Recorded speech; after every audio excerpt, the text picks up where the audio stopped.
Thanks for joining us this afternoon. And as you can see, the avoid a power surge with effective meetings is our topic. So this is the room that we're with.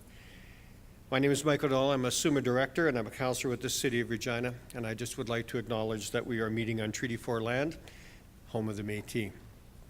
Before we get into this session, because this is our first time together, you may hear this message a few more times. I want to quickly note a few things. Emergency exits and AED location are marked on pages 24 and 25 of your convention handbook. Please, we want you to be safe. I'd like you to look through that handbook at some time in the next few hours to make sure that you understand where those things are. And the washrooms are just down the hallway here as well. This session is being audio recorded. It means that if you want to ask a question, and we will give you time toward the end of the session to do that, we'd like you to come to the microphone. Please identify yourself and your municipality and speak clearly into the microphone. Our speaker will handle that question and answer session himself. Using the mic means that everybody in the room can hear, including the speaker, and that the question is on the recording. Later this month, the presentations will be available on the SUMA YouTube channel, and we want those recordings to be a good resource so that we all need our questions recorded. Now, it's my pleasure to introduce Mr. Gordon Wyatt with Solutions Consulting. Gordon has managed small and large organizations, led senior management teams, and coached executive teams. He currently facilitates the Municipal Management Essentials Workshops for the Southeast College, which is part of SUMA Partnership to help members build capacity. For those of you with Eventbase, the free app we use for convention, you will read more about our presenters there. When you read there, you will see their full bios, and you can see the work those folks have done putting into gaining the knowledge they're going to share with you. When we plan events for our members, we try to tailor the topics and the speakers for your needs. Please give these folks your full attention and be open to how their information can apply to your municipality. Some lessons are going to be easier to apply than others, but I'm sure that everyone in this room can use these valuable nuggets of information when you go back to your office and your community. Thank you for joining us today.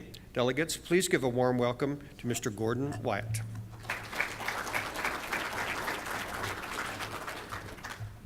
Thank you very much, Mike. Good afternoon, everyone. It's an absolutely beautiful, gorgeous day in Saskatchewan, isn't it? Just enough of a breeze to keep the mosquitoes away and the bugs away. Just couldn't be better. Actually, it is a wonderful winter afternoon. A little windy, but I guess that's what defines our character here in Saskatchewan. So, for the next hour and a half, we're going to talk about a number of different things, a number of different tools, a number of different ideas that you may want to use for managing meetings in a more dynamic kind of a way. There's a lot of challenges when you pull a group of people together, isn't there? How many of you are new councillors since last fall? Okay. How many of you are new mayors? Okay, so we've got some experienced people in the room, and we've got some people who are new as well. So if it's your first council meeting as a mayor of the community, there's a number of things that I'm sure that all of you have thought about in that role. What do we do first? Who do we invite? Is that the first thing we do? Do we decide who we invite? Or do we do some other things first of all? Who do we involve? Who creates the agenda? How do we get input into the agenda? What other preparation do you need? Who can help? I think that's key. Who can help? And reaching out to those people early in the process. Those are all valid questions. And those are all valid questions that you as a meeting manager face. And also those are valid questions that you as participants face as well. So this afternoon, as we go through the material, think about your council, think about your meetings, think about what works well, think about what maybe doesn't work well and how you can improve things. Some objectives, they're fairly straightforward. We're going to talk a little bit about planning and preparing for your meeting, who your participants are, what your location might be for the meeting. And yeah, generally speaking, your council meetings are going to be in council chambers. However, there's other times that you might move away from that. If you have a particular event that you're planning for, if you have a strategic planning session that you're going into. There might be a different location for those sorts of events. The agenda. The role of the agenda is absolutely huge in any meeting, whether it's a council meeting, whether it's a board meeting for a nonprofit organization, or whether it's a meeting for a for-profit organization. The agenda is the roadmap of where you're going to go. Identifying participants, obviously that's important. Roles and responsibilities, particularly of the chairperson. I'm going to use chairperson and mayor interchangeably because they are one and the same for all intents and purposes. We're going to talk about how to incorporate electronic options and when that might be appropriate and when it might not be. We'll talk about the role of the recorder, excuse me, the role of the minute taker. Talk about chairing the meeting, obviously, the role of the chairperson. Talk about disruptive behavior. How many of you have witnessed disruptive behavior? Me too. Yeah, and what to do about that when you see it. How to nip it in the bud, how to manage it, how to deflect it, because it will happen. We'll talk a bit about professionally dealing with personality conflicts. There's going to be personality conflicts within a group. Every time you bring a group of people together with different backgrounds and different ideas, and perhaps even different motivations and styles, you're going to have a difference in personality styles show up, and that could result in conflict. And we'll talk a little bit about how to make the most of your meeting with shorter meetings, shorter agendas, and so on.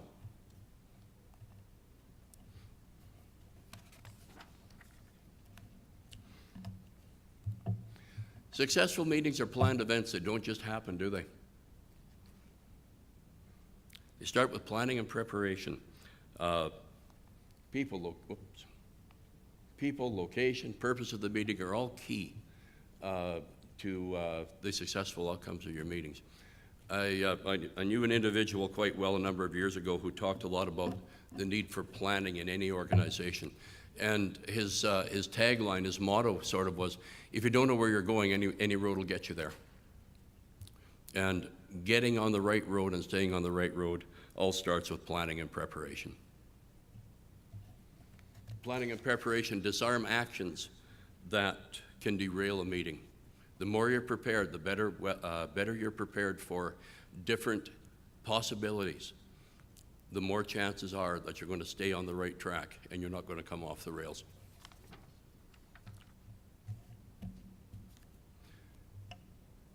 This section really applies mostly to invited guests that may come to your council meetings.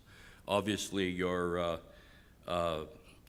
mayor and councilors and key staff are going to be at the meeting. But there's going to be other participants as well from time to time. And determining meeting participants, is really an important planning step. Don't treat it lightly. Attendees can help or they can hinder, depending on who they are, depending on the circumstances. And if you have too many people in the room, and if the diversity is so wide that people spend a lot of time looking at one another, nodding their heads, and agreeing, you're going to end up with groupthink. What's groupthink? It's when everybody sits around together and nods their head and says, you know what, this is a solution to the problem, let's go away and do it. And you walk out of the door together and no one's agreed to anything.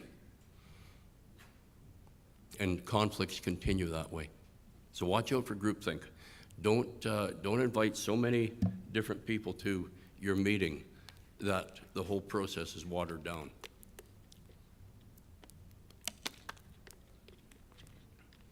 The specific purpose of your meeting will give you some help in relation to who you might want to invite.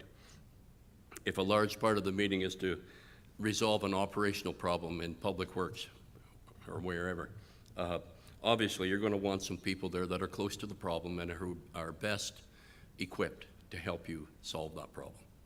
If, on the other hand, you're talking about making a significant policy change or a change in direction in relation to your town, city or village, you might want to get input from people differently than asking a whole lot of people to come to that meeting. You can do that through focus groups. You can do it through planning sessions. You can do it through public consultation, surveys, and so on.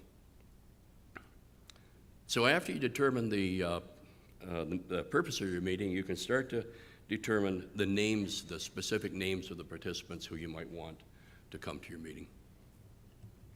And then filter that list in relation to the contributions that they might or might not bring.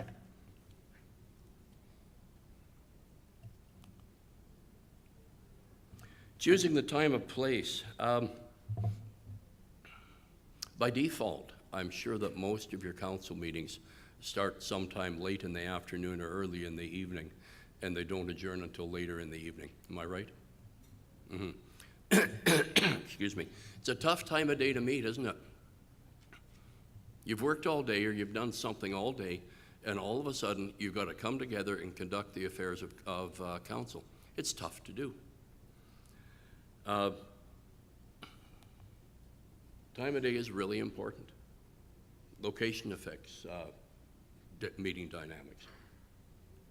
And certainly if you need privacy, you have to give some consideration to that as well. Some general information for you to think about. Meetings that require energy and a high level of participation are best scheduled between 8 and 9 in the morning. Do any of you have council meetings or committee meetings that start at 7:30 in the morning? No. A long time ago, I can recall a town council that did that. They had a lot of their committee meetings at 7 in the morning before people had to go to work for the day. They tried to capture people when they were the freshest. I don't know how well it worked. I don't know whether they're still doing it or not. But it does help you get the energy going that is going to be lost later in the day. I worked in the healthcare system for 25 years through the formation of health districts and so on and so forth. And some district health boards actually paid their board members the equivalent wage that that person would have earned back at their place of work. So that at least the employer wasn't concerned about the incremental cost of that person going to a meeting that might start at 9 in the morning and go on until 3 in the afternoon.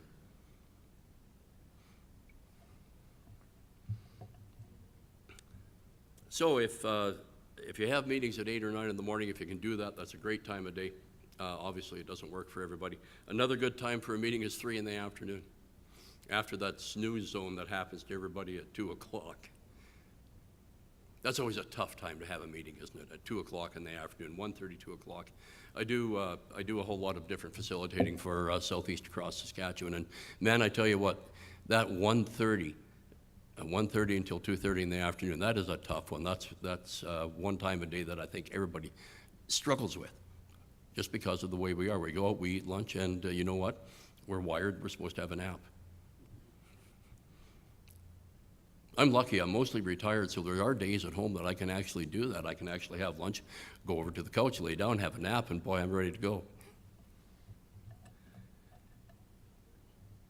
Think about privacy.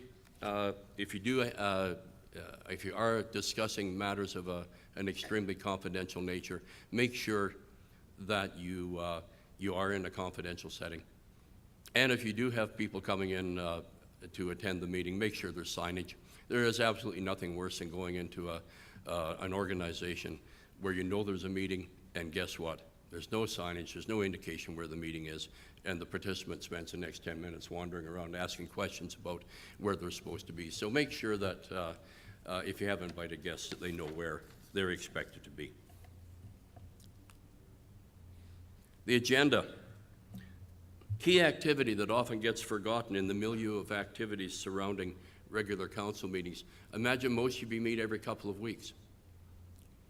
And there's a lot of things that happen on a regular basis, am I correct? So the agenda perhaps is kind of, well, that'll be on the agenda, that'll be on the agenda. And maybe not a lot of thought is given to it, but don't lose sight of the agenda. It is absolutely crucial, absolutely critical to the success of your meeting. The mayor of your council and your chief administrative officer both play leading roles in developing that agenda. And if they aren't collaborating right now, if you aren't collaborating with your CAO, if you're a mayor, I would highly recommend that you start to do that. It's a great way to start closing gaps in terms of communication and bringing ideas and needs to the table.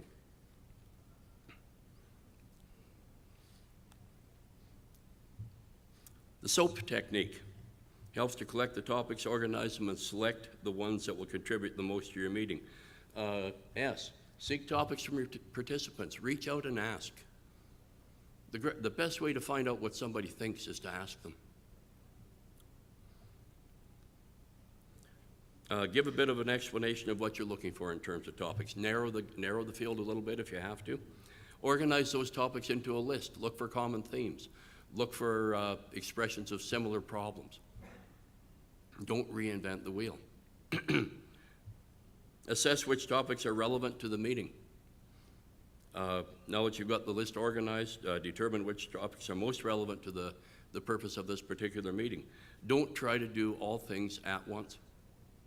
If you stop trying to do everything at once, you can do everything. A little bit of a contradiction in terms there, but if you think about it, organize all the things that have to be done and attack them systematically, and you will get them done. Pick the number of relevant topics that'll fit into your meeting time. Don't try to ram a square peg into a round hole. That's particularly important. I don't know how many organizations that I've worked with through the years that have tried to do too much within a small space of time. It doesn't work. Things get watered down, things get lost, things get left, things get tabled indefinitely.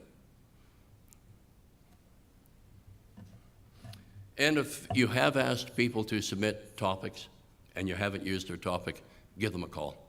Let them know that you haven't forgotten about them. Let them know that you're not going to use that particular topic at this meeting, however, it may have relevance at the next one, and that you are not going to lose sight of it.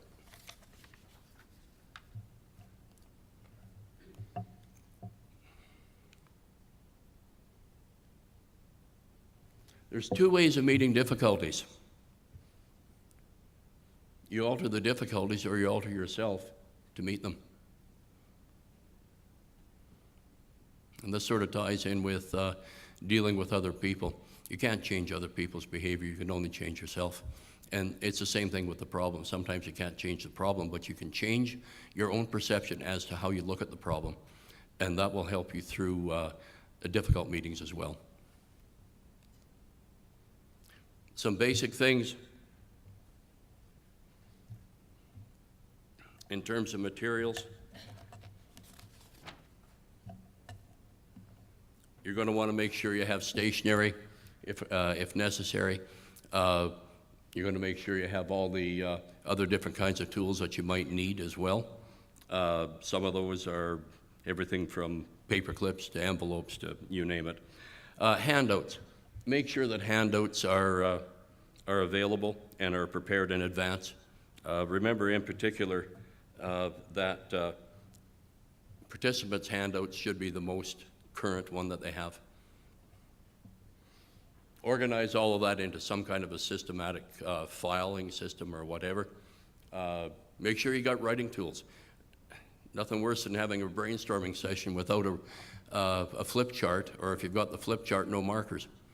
I just ran into that a couple of weeks ago. Everything was there except the markers. Doesn't work too well writing on a flip chart with a pen, does it? So make sure that those basic materials are available. And again, a lot of this probably runs over into your administrative staff's responsibilities. And if there's any special requests, make sure you know about them. Some presenters like to present posters, for instance. So if there is a special need, make sure you know about that and you have the materials there to support that request.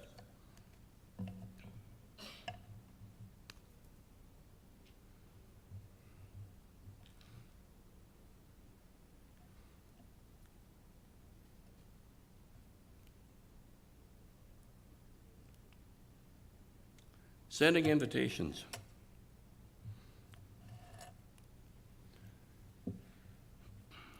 Here's an approach that can help give a consistent and clear way of structuring your meeting invitation. Start off with the purpose of the meeting. Make sure the purpose of the meeting is stated clearly, and you don't assume that people know what it is. Be specific with the purpose. Example, budget planning for Q1, as opposed to financial planning for the next year. Place and time, self-explanatory for council meetings, but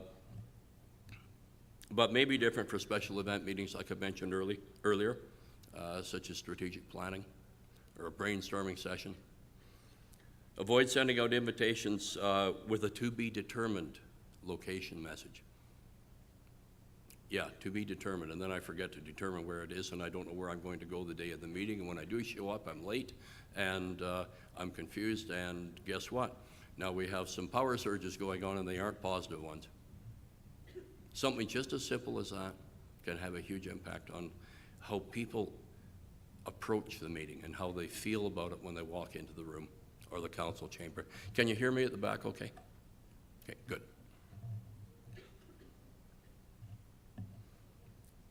The last one, pact. Create a sense of binding agreement. Set expectations for a high level of commitment. It's not good enough just to show up. You want people to come and be fully engaged with whatever the issues are. You also want them to be informed. You don't want them showing up, opening their packages, excuse me, and starting to read the minutes of the last meeting. I'm sure all of you receive your council packages well in advance. Some of you might even receive them electronically. Come prepared. And in the invitation, make sure that that is part of the pact, is that you do come prepared. And if you need to cancel, there should be some information about that too. Cancel by calling so-and-so by when. Nothing worse than sitting around waiting for a meeting or you're already late to start the meeting, and there's two people that aren't there, and you're waiting for them, and you have no clue if they're coming. It's just common courtesy. If you're not going to attend, let people know. Build that into your pact. Build that into your invitation. Make that become part of routine, as opposed to the exception to the rule.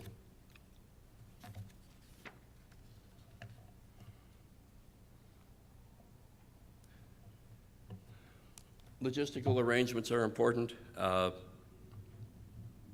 There's a whole lot of areas that where you should be planning logistics.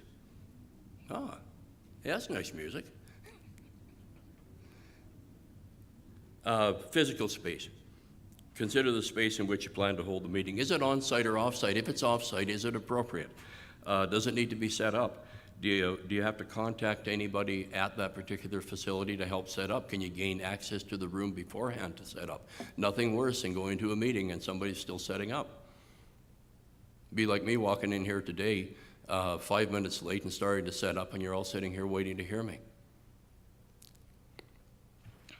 You need furniture moved. In some cases, that happens. When I go to different facilities in doing my work with Southeast College, I find from time to time that actually, you know what, we got to move some furniture, some tables, chairs, whatever. It's no big deal as long as you're prepared for it. If anybody's traveling, is there any special arrangements that have to be made?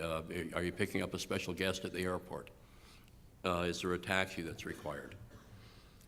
Food, always important. My favorite subject, particularly at 5:30 in the afternoon when there's a supper meeting. Right, Jeff? Make sure that if you're catering, that the arrangements are made and there's no surprises. Audio and visual, talk a little later about electronics, but if you do plan on using audio visual aids, do you have to get this placed in the meeting room? Do you have to get in earlier? Is there a projector? Is there a screen? Is there a laptop? Does it work? Are you savvy enough in troubleshooting to make sure that it does work if it doesn't? And if it doesn't, is there somebody there to help you? And do you need signs or posters to let guests know where the meeting is?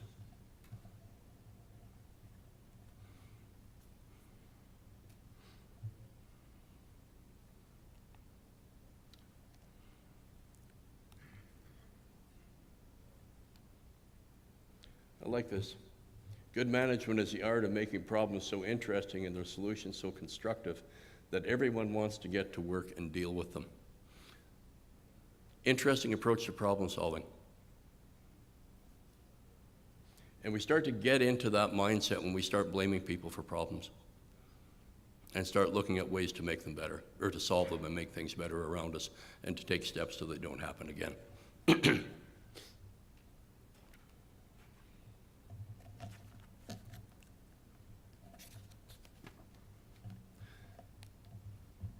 Again, some basic essentials. Briefly, having a predetermined list for setting up your meeting is a useful tool. Yeah, particularly if you're new to the role. Some basic essentials include sufficient number of tables and chairs, knowing your audience and their needs. Power strips for laptops, getting more important all the time, isn't it? More and more people are coming to meetings with electronic equipment that they plan on using during the meeting. To go along with that, if you have a guest Wi-Fi, make sure you know what the password is and the login procedure is. Make sure that if you're using audio-visual, that it's set up, and make sure there's a whiteboard with markers and an eraser there, or a flip chart with markers. A lectern, water. Microphone for large meetings. It wouldn't work well in here today if the microphone wasn't here. Make sure there's a projector and a laptop. Verify the room is located in a quiet and private area if off-site. And make sure you get to the meeting place early enough, giving you time to fix any surprises that you might find. It's just as easy to be early as it is late. Just as easy to be on time as it is to be late. I remember a contractor from a number of years ago who did some work for me, and he was always early. And I remember saying to him one morning, we were having coffee, you know, Joe, this is absolutely incredible. You are never late. And he looked at me, and it stuck with me all these years. Just as easy to be early as it is late. It is.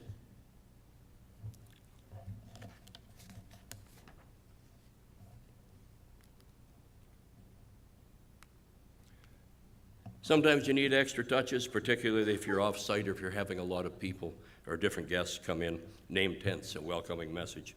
Signage, visual aids are important. Sometimes there's a keepsake that's appropriate. Depends on your audience, depends on the situation.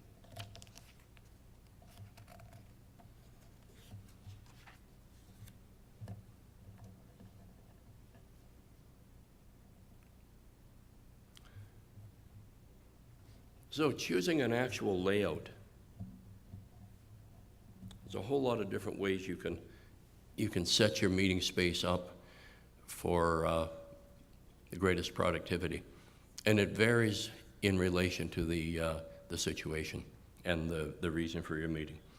Conference style seating, that's your basic long rectangular or oval shaped table. I imagine most council chambers in smaller towns and communities have one of those. Great for short meetings or less than 30 participants.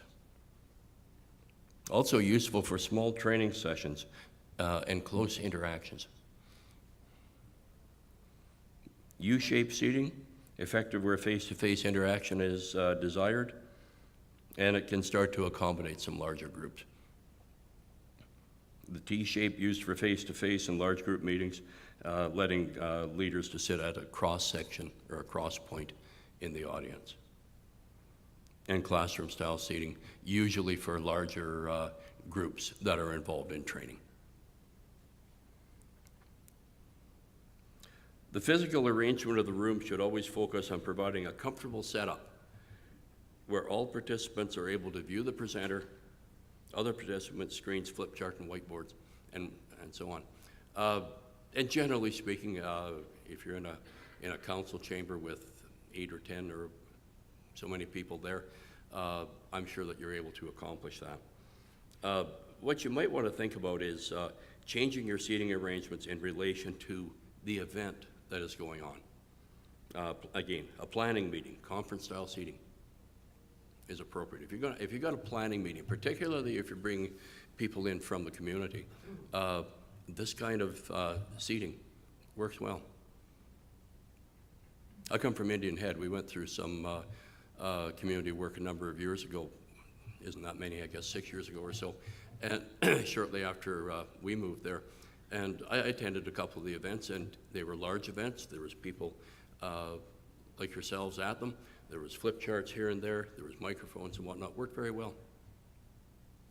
Council orientation or training, on the other hand, a U-shape or classroom training becomes more appropriate. And I would lean towards the U-shape, where the instructor or the facilitator can actually get right down there with everyone. My choice for today, except we're a large group, I would sooner be out walking around talking with you rather than standing up here. However, it's a larger group, and that's difficult to do with larger groups. With small groups, it's certainly my method of choice. It lets you engage people. It lets you meet their needs one-on-one. It lets you diffuse anger. It lets you diffuse a whole lot of other negative things that might happen in your meeting, particularly if you're in a training setting. A strategy sharing meeting, T-shape, might work well. And a project update, if you're bringing in some of your staff from Public Works for an update on a major project or major projects that you've got going on in your community, a U-shape works well for that as well, where they can become the sort of the leader of the conversation and can interact with you. Sometimes perspectives, I'll just stop there for a minute. Changing your perspective in relation to the activity is really, really powerful. If you're a mayor of the community or a council member, and if you can change your perspective, if you can shift your perspective from yours as an elected representative to the perspective of perhaps your chief admin officer or your public works foreman or other key staff, and see the issue, see the problem from their point of view, that is really powerful stuff. And it takes away negativity. It gets rid of a negative power surge. There's no we or they all of a sudden, it's us. I'm okay, you're okay. Works well. It'll take that negativity, that negative we-they attitude that sometimes shows up, and it'll turn it into us, we. Gets rid of the negative, gets rid of the negative power surge, brings in a powerful positive power surge. It's okay to have power surges as long as they're positive. As long as they're helping you move the agenda of your community ahead.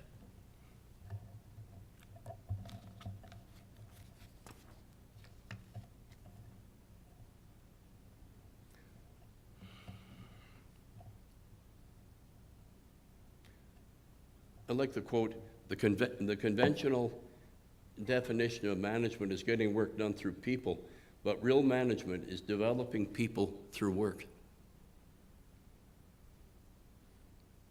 Technological advancements provide a whole lot of opportunities to improve how we communicate and store meeting information.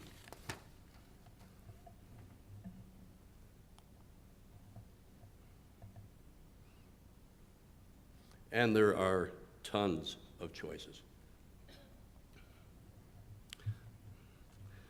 If you use technology wisely, it has the ability to turn the meeting room into the virtual world. You can connect with participants anywhere, at almost, at almost any time. It also expands your ability to get information into the public eye or to other people. It lets you record information more effectively.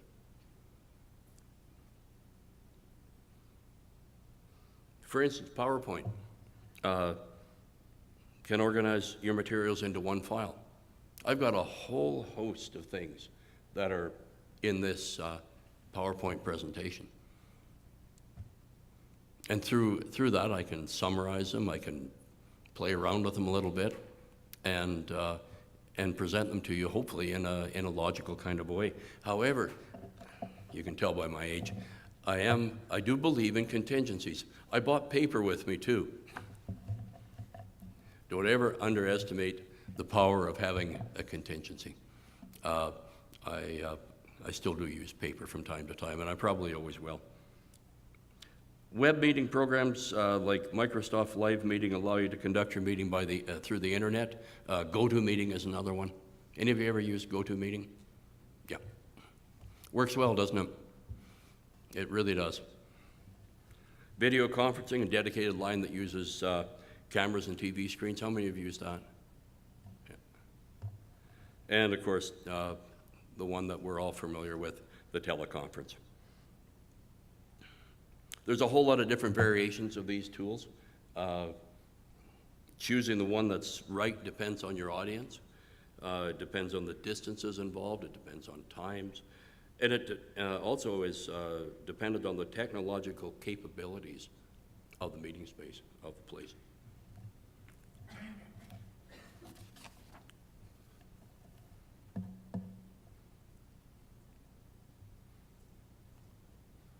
Some things to consider when you're going to use technology.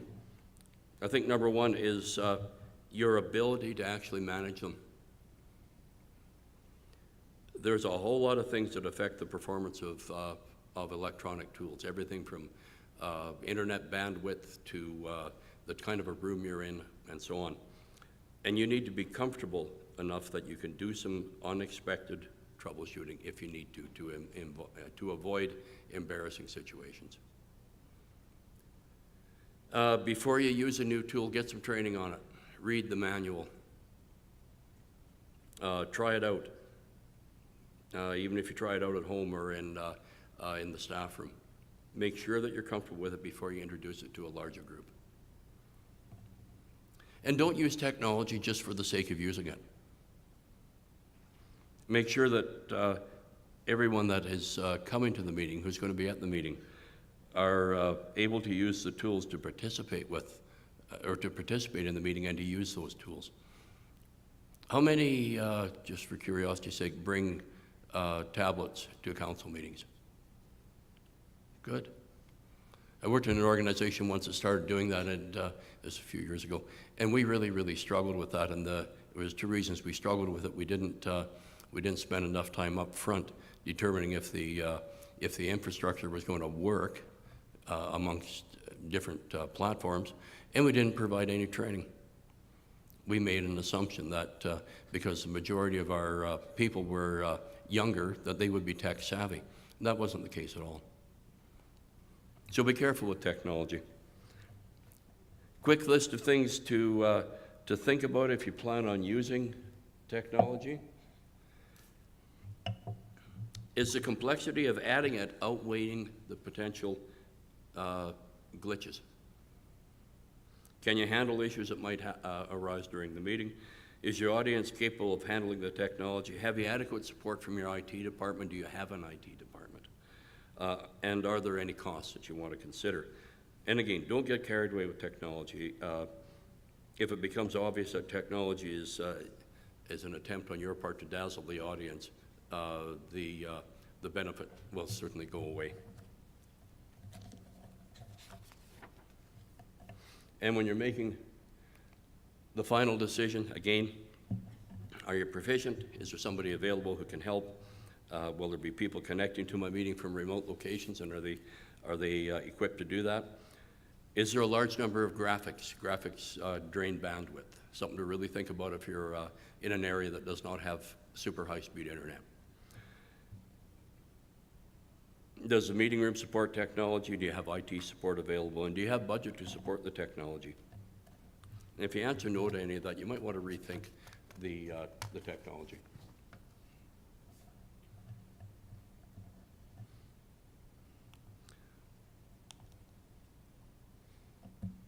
Role of the chairperson, minute taker, and attendees. Do not follow the path. Do not follow where the path may lead. Go instead where there is no path and lead a trail. Interesting.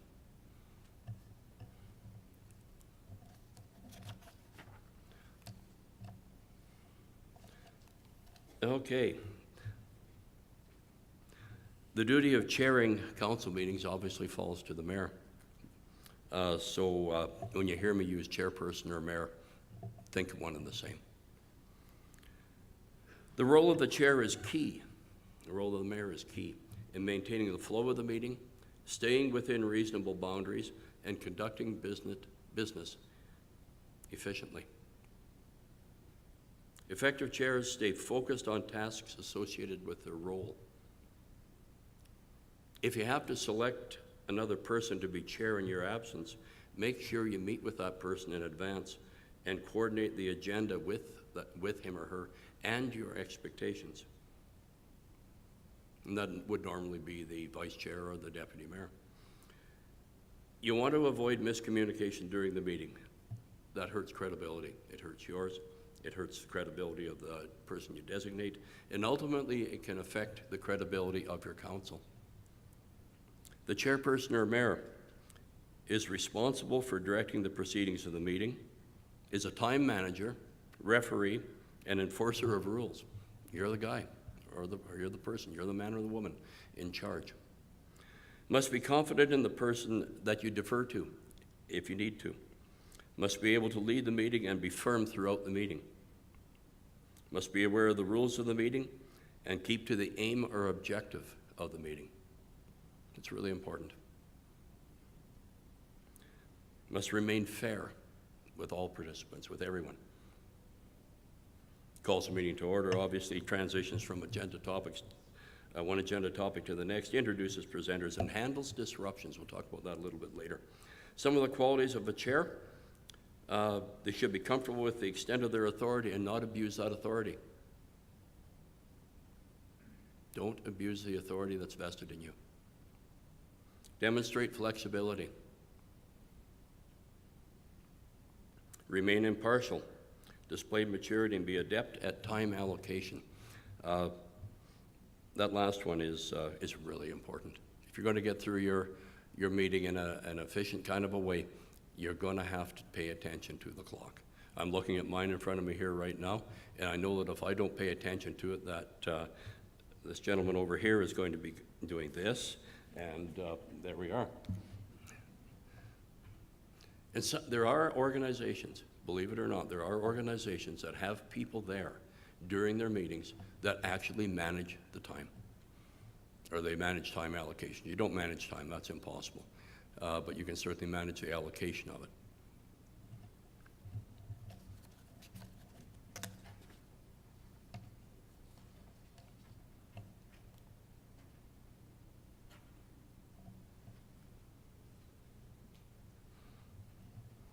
The minute taker, anybody here who's a CAO, administrator, office person? Okay, you guys know the drill. Good minute taker has great listening skills, pays attention to detail, has excellent writing skills and communication skills in general, must be able to maintain focus and not be drawn into the meeting or be drawn into sidetracks. Is someone who's not directly involved in the meeting normally. Some of the tasks that a minute taker should handle before the meeting determines any particular tool that you might be using to record, laptop, paper, so on. Become familiar with the names of the attendees and who they are. Normally speaking, you will be. Obtain the agenda, become familiar with the topics. Not only obtain it, but I would put forward that as a CAO, you should be involved with the mayor in generating it. During the meeting, obviously, you're going to take attendance, you're going to note the time the meeting begins, and you're also going to note the time of adjournment. We'll talk about that later. You're going to record motions, who made them, who seconded, any abstentions, outcomes, follow-up items, some items that might be discussed at the next meeting. And after the meeting, you're going to type up minutes, make them available, proofread them, save or send the document to the council. Did I miss anything? Likely a lot of things. The role of attendees. You know, we tend to talk about roles a lot. We talk about roles of the mayor, we talk about roles of the chair, roles of the CAO, but we often don't talk about the roles of the councillors in this case. Now, I know there's another training session down at the front that speaks to, I think, roles and responsibilities of council. So, you know, what you hear there is probably more detailed than what I'm going to talk about here. But as an attendee, you have some responsibilities as a councillor attending a meeting. Same thing for a board member. sitting through a district health board meeting. We don't have those anymore, do we? You all have responsibilities. And as a chair, you actually can't force the responsibility of the attendees, but you sure can influence them, and you can manage them. The attendees, the counselors, other attendees, are the biggest success factor of a meeting, of your meeting. And that can affect the overall credibility of your council, and ultimately, I would suggest, will affect the attitude and credibility of council in your community, and even your community itself. There's a lot of things, a lot of forces at play here, isn't there, when you take on the role of a councillor, or a mayor, or an elected official, no matter whether it's within municipal boundaries or somewhere else. So here's some responsibilities for attendees. Prepare, 3 Ps. Be prepared to contribute to the meeting. Don't just show up and sit there. Be prepared to arrive early and avoid being late. Be prepared for the meeting by listing ideas and questions ahead of time. Be prepared by reading the agenda and supporting documentation and information, including financials, minutes, reports, and other information before the meeting. I would suggest well before the meeting, day before, whatever. Participate. Again, don't just sit there. Ask questions, take notes, share ideas. What if? Yeah, I know we've all heard the story, what if the sky should fall? But it's okay to ask a few what if questions. Not a lot. A few is okay. And be productive. Avoid carrying on side conversations. There's only one meeting, and that, insofar as possible, should be maintained during the entire event. Remove distractions like cell phones, or at least manage them. Turn them to silent or whatever. It's pretty tough in this day and age to say to people, you know what, you can't bring your cell phone in here. I don't think that's a reasonable thing to say anymore, but it is reasonable to say this is what my expectations as chair or leader of this meeting are in relation to cell phones. Please turn them to vibrate.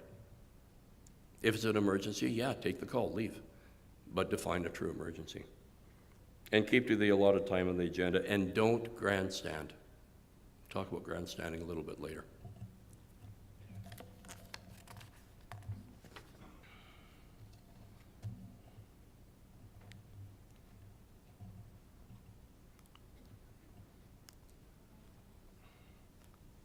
There go the people, I must follow them, for I am their leader. So it ties into, we've all seen the traditional organization chart, the pyramid, and then the inverse pyramid with the leader at the bottom as opposed to the top.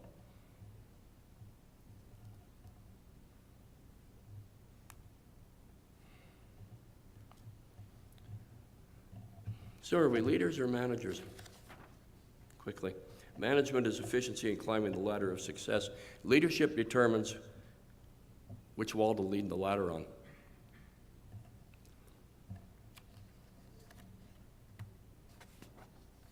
I just find Covey's quotes interesting, that one in particular.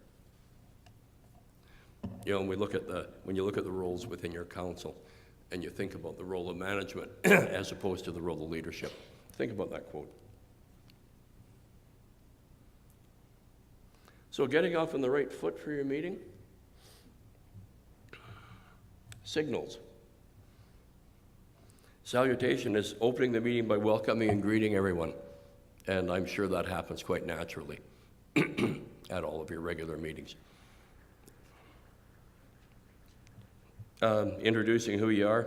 It's redundant if everyone knows who you are. It's redundant at any regular council meeting, I would suggest, unless you have special guests. If you have guests that you need to mention, that's the time to do it as well, to mention them and to introduce them. Need to know is a list of things like logistics. Mike talked about that earlier, where the washrooms are, what happens in the event of an emergency. Fire exits. The agenda is where you discuss the purpose of the meeting and give a brief overview of the agenda. And then the laws of the meeting, rules of the road, I call them. It's where you discuss how the meeting is going to run. And you know what? I served as a board member on a credit union for, I think, 6 years once. And the president opened the meeting, every meeting of that credit union, by saying, here's the rules of the road. I think there was 5 of them, and I'm not going to try and remember them right now. But he did that at every meeting. And you know what? It was a good reminder, particularly, one of them was no grandstanding. I think that was number 5. And it helped. It helped keep us on track. It helped remind us that, you know what, we're here for a specific reason, to conduct the business of this credit union. We're not here to grandstand. We're not here to self-serve. And SEGU is the part of your introduction that links to the next agenda topic. That's simply agenda flow. Whatever your opening is, practicing it will help. Over time, you're going to develop your own style that will basically be comfortable to you, and it will also say, this is me. And in any case, in order for it to be effective, you need to practice it. Role of the agenda. If there's one single thing, and pardon me if I've mentioned this before, that is going to really help you through your meeting and keep you on track, it's the agenda. It communicates a whole lot of things. Agenda item number 1 on many organizations that I've served on was consideration of the agenda. The first thing we did was consider the agenda. Handing it out doesn't communicate its role. Circulating it doesn't communicate its role either. You need to introduce the agenda similar to somebody in the meeting. Agendas vary.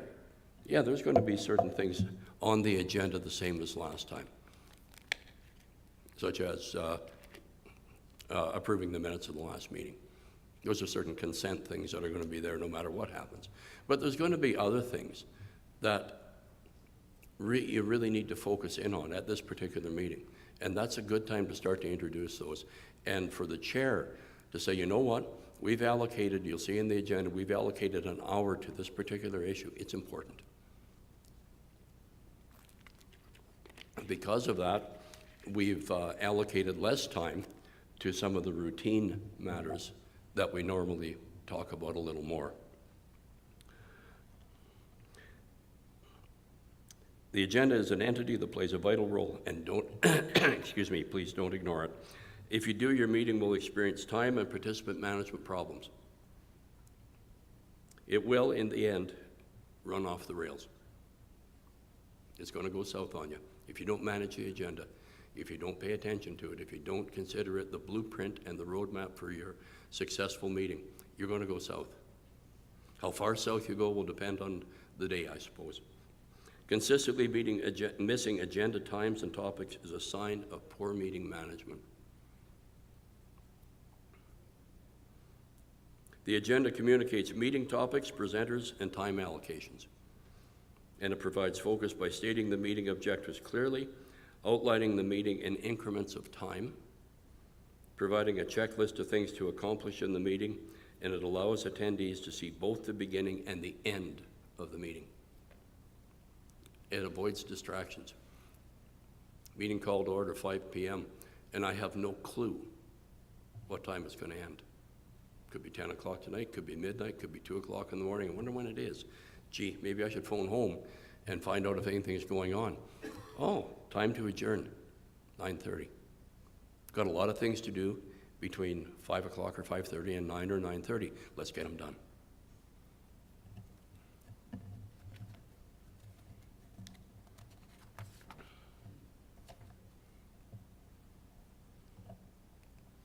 Do many of you use a parking lot?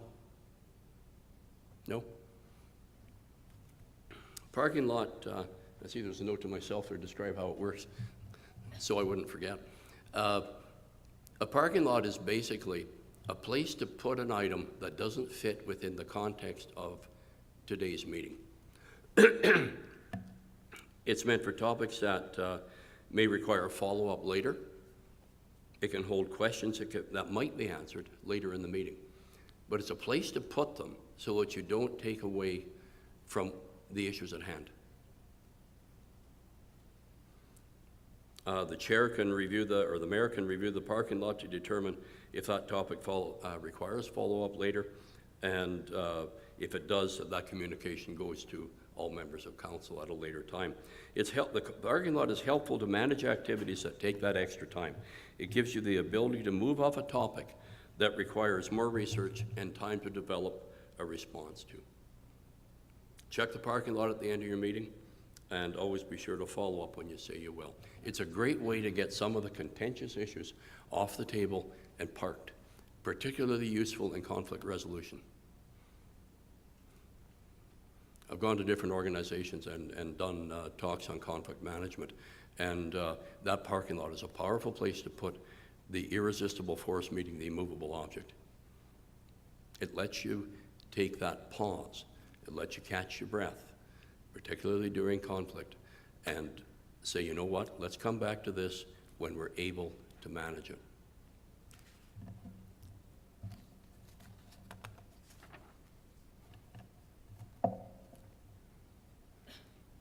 Keeping the meeting on track, stop. Set expectations. Don't be afraid to set them as chair. Let your presenters and attendees know you intend on actively managing the agenda. You're going to manage time allocations. And if you don't do that, you're going to get all sorts of different reactions from your audience when you do say, you know what, that's it, you're done, sorry. I thought I had a half an hour. No, you got 10 minutes. Didn't you know that? No, I didn't tell you. So manage the agenda, manage the time allocations, let people know that you're going to actually do that. It's not a big deal. If I come in to make a presentation at the next town council meeting as a citizen, there's something on my mind, and if I look at the agenda, or if the administrator, the CAO, says to me, you know, you got 15 minutes for this, Gord, hey, that's okay. I don't need it 5. And if you only need 5, if you're in that situation, say, you know what, 15 minutes is a bit generous, 10 will do. Time the presenter. Provide a warning time so the presenter doesn't have to stop abruptly. And overcome the fear of interrupting. A lot of us, and I'm one of them, see interrupting as rude. I find it difficult to do from time to time. My wife claims I don't have any trouble with that at all, but I actually do. It's something like my selective hearing. Apparently I've got that too. Overcome the fear of interrupting by setting expectations up front. It really holds true for the kind of questions that are asked and the discussion that happens afterwards, there in particular. And if you don't manage these sorts of interruptions, this sort of event, you're going to lose a lot of time through excessive questions. Use your parking lot to hold questions that require backgrounding. Good place to put them. Call time on questions and answers. If the Q&A has gone over, call time out. It's done. And politely warn people of time constraints. Don't make it a surprise.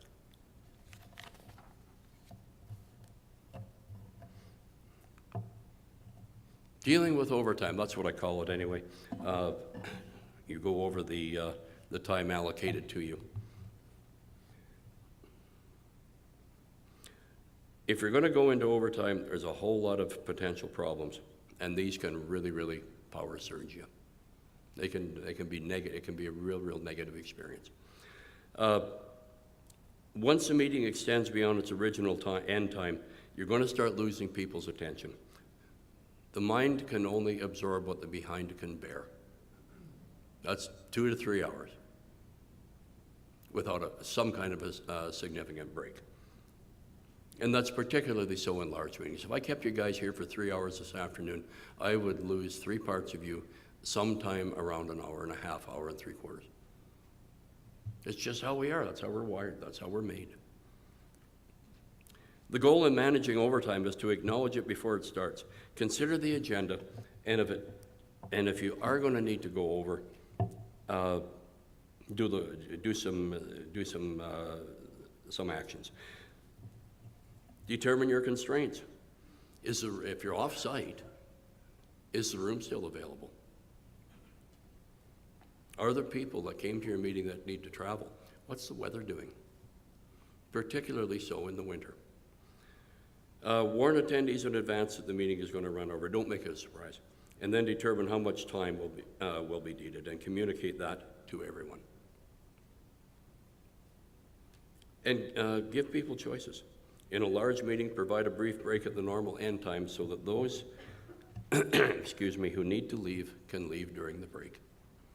And in a small meeting, allow those that need to leave to simply leave. If you can't manage the meeting without going into overtime, if that isn't an option, determine what agenda items will be missed and plan an alternate way of getting the information to the attendees. Follow-up meeting, topic saved for next meeting tabled, and so on. Improperly managed overtime causes frustration and disconnection amongst everyone. So make sure you've got a contingency plan in place. Plan for overtime, plan for what you're going to do to manage it if it comes up. Give some consideration for different things that might cause you to go into that state.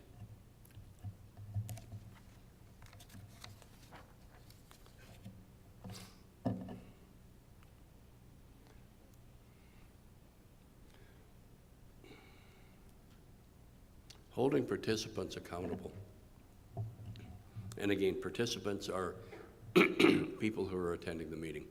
They're perhaps decision makers, they're counselors, they're board members, whatever term you might want to use. For today, we'll use counselors.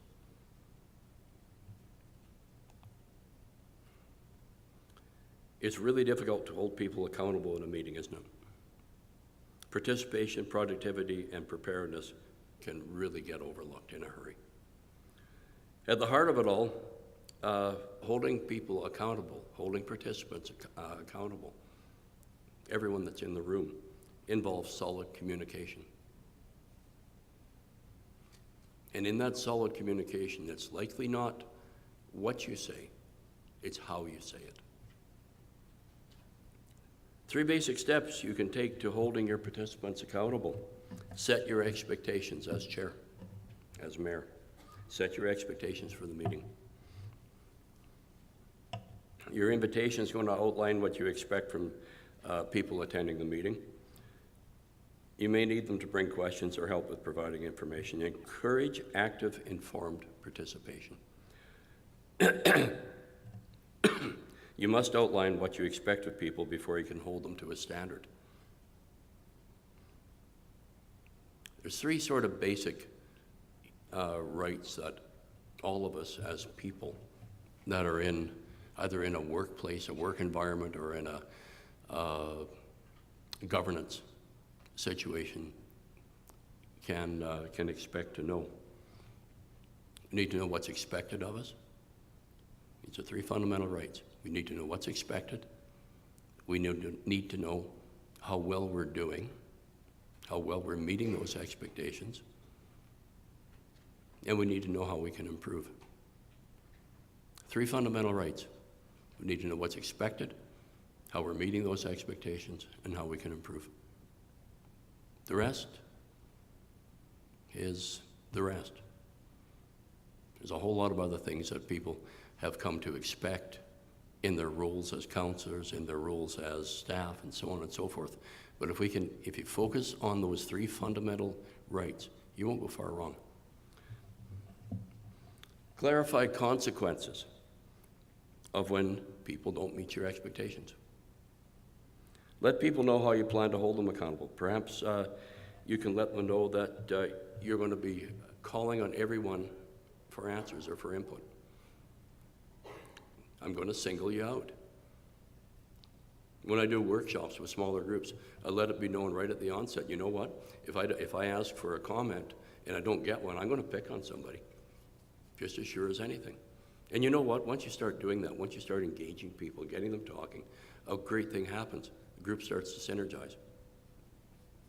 And then you manage that. And follow through.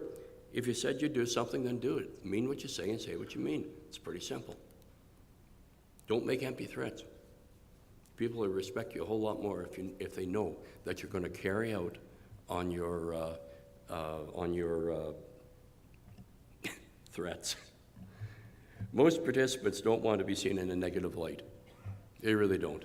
We're all people. We want to be positive. We don't want to be seen negatively. People want to contribute, and it's up to you. You have a wonderful opportunity as chair or as mayor to bring that wealth of knowledge that's within your council out.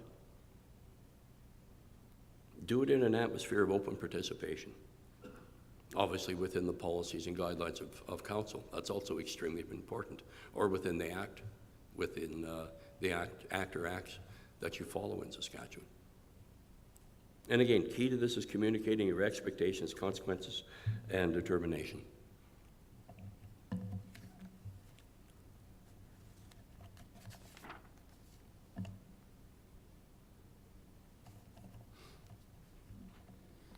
Dealing with disruptions. Anybody have disruptions in council meetings? Okay, fair ball, whoops. There's only two words that will always, excuse me, lead you to success. Those words are yes or no. You might have mastered saying yes.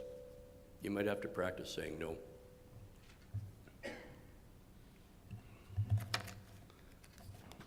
Running in and out.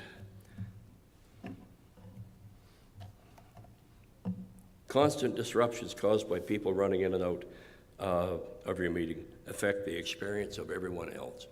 It isn't so much that it affects the person running in and out, it affects the other 6 or 7 or 8 people that are still in the room. Addressing this form of distraction proactively is really important. Set expectations, tell your participants at the beginning of the meeting what you expect of them and when it comes to staying in the meeting room. Incorporate breaks. Let participants know that there's going to be regular breaks and what the timing of those breaks is. Establishing that up front lets people know when to expect a break and when, and wait until then to call people back and so on. And give timely feedback to those who break the rules. When you have somebody who's still running in and out, call them out on it. Perhaps on the next regular break. That's the SIT technique. Set expectations, incorporate frequent breaks, and timely feedback to those who break the rule.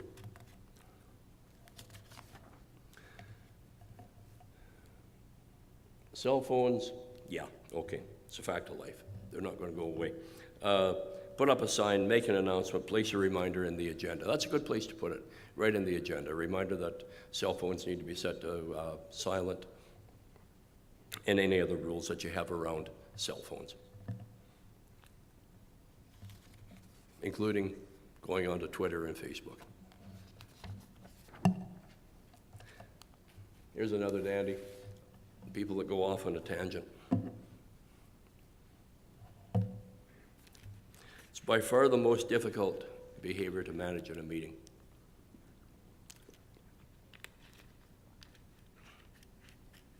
One of the biggest challenges is to redirect people without offending participants. Using the EAR technique, EAR, engage the conversation by becoming a contributor just for a minute. Engage the person. And again, this is directed towards those of you who are chairing a meeting. Acknowledge that the topic is valid and worthy of discussion. Basically reflect a little bit. That lets the other person save face. And then redirect the participants back to the conversation at hand.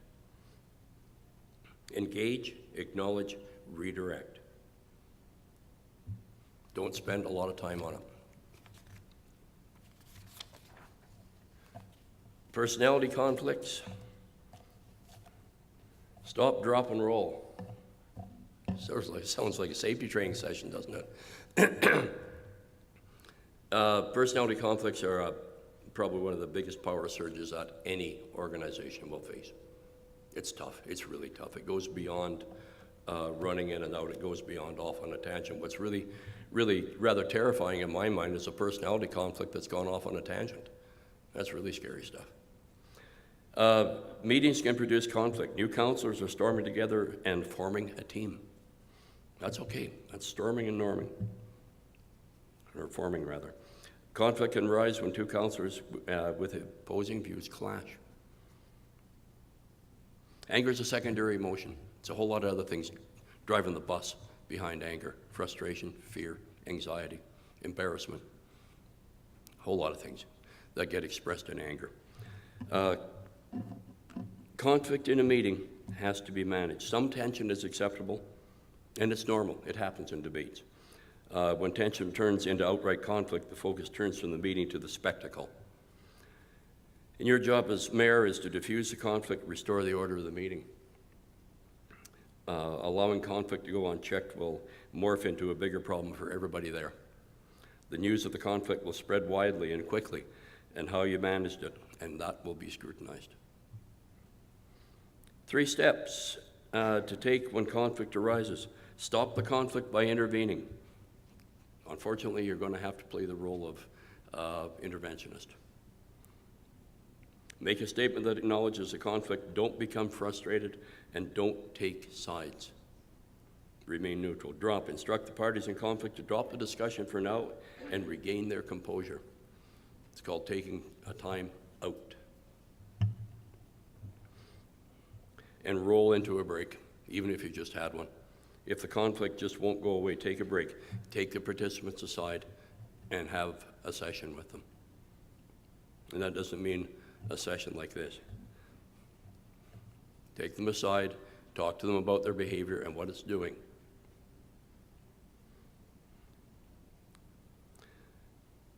Advise them that they must immediately stop that kind of inappropriate behavior, and during the meeting is not the time to resolve these deeper issues. There may well be a deeper conflict going on, and if that's the case, perhaps you need to set up a conflict resolution strategy to manage that. 3 minutes to questions. Okay.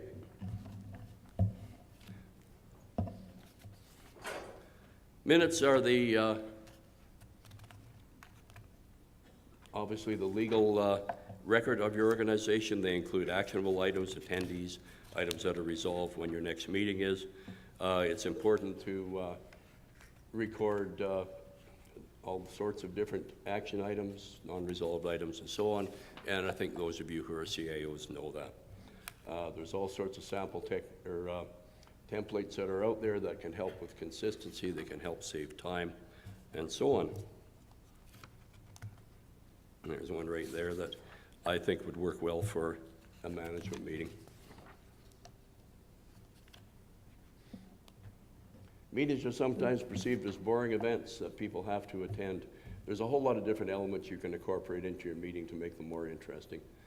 The 50-minute meeting, make it less than an hour so that your day timer allows for that 10 minutes so that you have time after the meeting, have an agenda, no side conversations, summarize action steps, and so on. Particularly powerful in senior management groups and management meetings. Some words from the wise. Our meetings are held to discuss many problems which would never arise if we held fewer meetings. Meetings are a symptom of bad organization. The fewer meetings, the better. And the individual who is habitually tardy in meeting an appointment will never be respected or successful in life.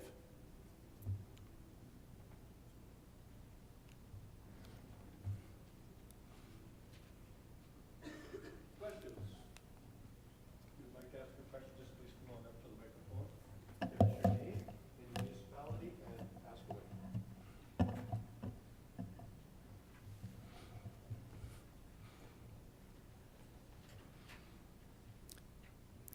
During the next day or two, there's a couple of people I just want to quickly mention.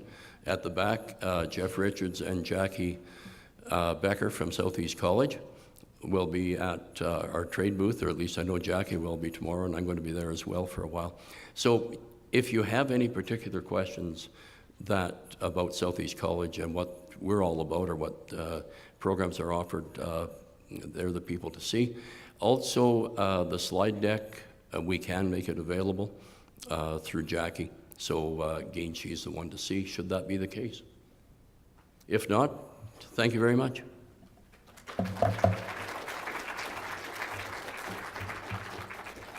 So one of the things that I thought was particularly respectful as you were sitting there, a number of you were taking notes and so on, and I like that very much.